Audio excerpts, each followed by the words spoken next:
জেলখানা কার জন্য? অপরাধীর জন্য না। জেল কে খাটবে? অপরাধ যে করবে সে। আমি কেন জেল খাটবো ভাই? আমি অপরাধ করি নাই, আমাকে কেন জেল খাটানো হইলো? এই যে আমার লাইফ থেকে 2টা মাস চলে গেল, এই দায়ভার এখন কে দিবে? কেউ দিতে পারবে না। আমি নির্দোষ হয়ে আসছি, আমি মাথা নত করি নাই, আমি নিজের সাথে নিজে যুদ্ধ করে আছিলাম যে থাকি, আমার ডিএনএ রিপোর্ট আসুক, তারপর দেখি আমাকে কোর্ট জামিন দেয় কিনা।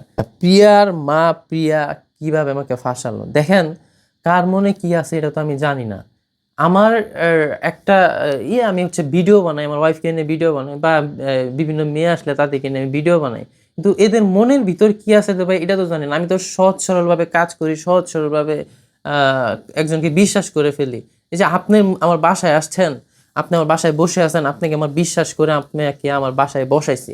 এখন আপনি যদি আমার বাসায় এই সরলতার সুযোগ নিয়ে এখানে রেখে যান, রেখে গিয়া বাহির থেকে পুলিশ পাঠান, তো মানুষ ভাববে কি আমি হচ্ছে এটা ভেবে নিবে।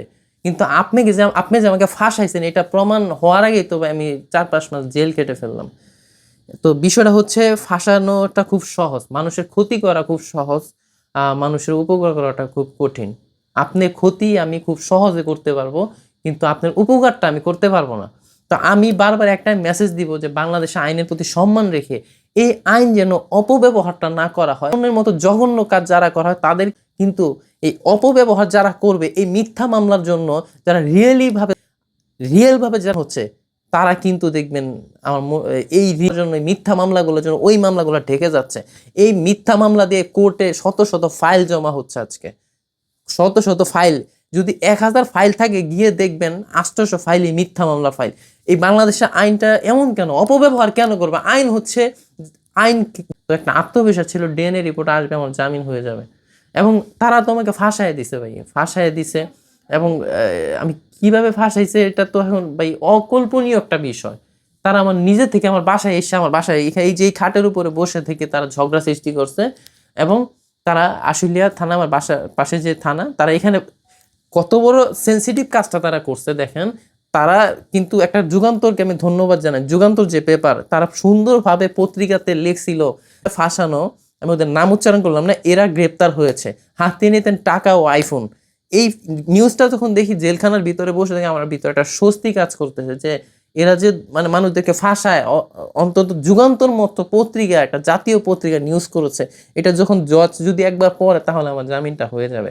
মানে আমি এটা ভাবতাম, এবং এই পেপারটা আমি পরে একদিন কোর্টে এসে আমি উকিলের কাছে দিই যে এটা একটু পড়েন, দেখেন এরা টোটালি চট্টগ্রামে হচ্ছে মামলা করেছে, অনেক নেত্রকোনা কোর্টে অনেক মামলা করেছে। এবং একটা ব্যক্তি, একই ব্যক্তি, আমি চ্যালেঞ্জ দিয়ে বলতে পারবো, আপনারা তদন্ত করেন, যারা ক্রাইম নিয়ে কাজ করেন, ইনভেস্টিগেশন করেন, দেখেন একই ব্যক্তি অসংখ্য মামলা করছে। এবং বাংলাদেশের ইতিহাসের মধ্যে এত মামলা কেউ করে নাই, তিনি এত মামলা করছে। কেন করছে ভাই? এরা এখন বাংলাদেশে কি মামলা বাণিজ্য চলে? একটা ব্যবসা করতে গেলে ট্রেড লাইসেন্স লাগে, অনেক লাইসেন্স করতে হয়, অনেক সরকারের অনুমোদন নিতে হয়। তো মামলা করতে গেলে কোনো লাইসেন্স লাগে না। মামলা আপনার দিয়ে, আমার বউরে দিয়ে আপনি একটা মামলা দিয়ে দিলে, আপনি জেল থেকে বের হওয়ার জন্য আপনি এমনি বলবেন ভাই আমি আপনাকে 5 লাখ টাকা দিচ্ছি, আপনি মামলাটা উঠায় না, এমনিই বলবেন ভাই, না দিলেও আপনি আমাকে 2 লাখ টাকা দিয়ে দিবেন। তো এই বিষয়গুলোকে বন্ধ করতে হবে সরকারের। মানুষের এই আইন প্রয়োগটা সঠিকভাবে হোক, কিন্তু নির্দোষ নিরপরাধ মানুষের জন্য যেন এই আইনটা না থাকে।